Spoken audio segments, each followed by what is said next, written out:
How's it going, guys? Trey Clark here, as I often am.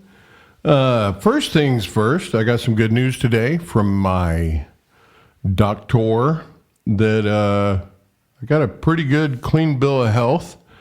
So the idea that fasting and living a clean life can't change the direction of your health benefits. The idea that that's not true is absolutely wrong. Even my doctor was impressed with what he suggested as far as fasting and such can do. And if you want any more information, I invite you to just message me or whatever. But I've gone from in a pretty bad place to what I would like to call exactly where I want to be. Now, I want to read to you Psalms 91:1, the first verse of Psalms 91.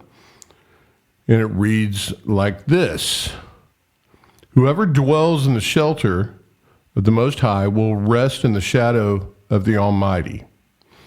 Now, I'm a misfit, as are many people in Scripture. If we were all well, we would not eat a prescription. If we were in no need of advice or anything, then the Bible would not be in front of us right now.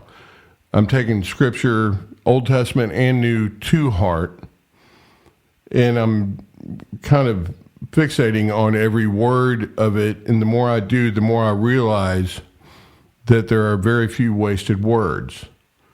So this is one sentence: whoever dwells in the shelter of the Most High will rest in the shadow of the Almighty.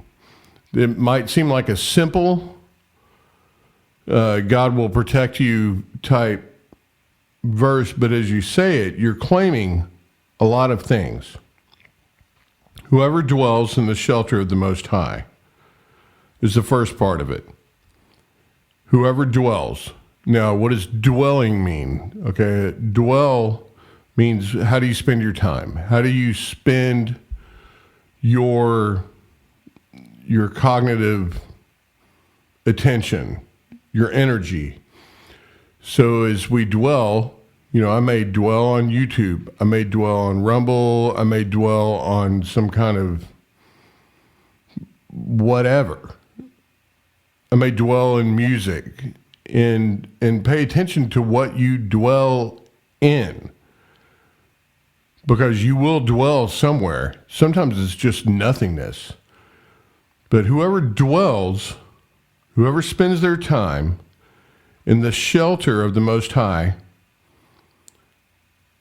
if you believe this, you're claiming that the Most High is what the Most High is, or God of Abraham, and can give you shelter, which is you're acknowledging that God has that power to shield you, to shelter you. So whoever dwells in the shelter of the Most High will rest in the shadow of the Almighty. So let's take the second part. Will rest in the shadow of the Almighty. Doesn't say will be able to rest should they choose. It really gives you a breather just by acknowledging that if you dwell, if you spend your time, which is effort spent to dwell in the shelter of the Most High, you will, W-I-L-L, rest. Take your breather, reset, whatever that means to you, in the shadow of the Almighty, shielded from whatever is being thrown at you. It will, the Almighty, which again, you're confirming that you believe. If you read this to yourself and you believe it from the beginning to end of this one sentence, this one this one thought, that you will be sheltered, and you will have a time to rest, and you will rest in the shadow of the Almighty. I don't know about you, but it's kind of hard to rest sometimes. Even when I feel like I'm doing things right, it might be when I am least likely to rest.